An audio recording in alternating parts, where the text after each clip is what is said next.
And see, this comment right here is exactly why building effective communication skills in your relationship is so important.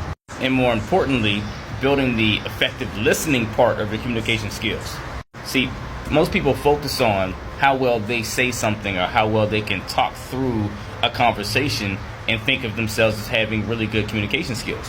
But in reality, it's more about how well you can utilize your effective listening skills, where you're actually listening to learn from the other person and not listening to respond. Because most of us wind up listening to respond more often than not. And that's exactly how you wind up cutting in when your partner or someone is talking about something or making comments of things that really matter to you. And you get that impulse to speak the moment you hear something you feel needs to be responded to.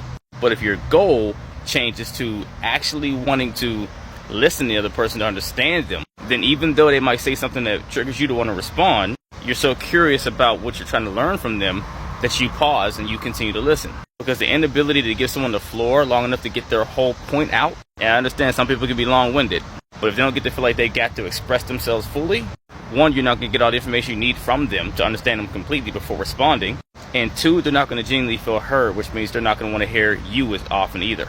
And someone that's not feeling heard often takes a position like this and decides to start being quiet because it's pointless to try to communicate themselves to you.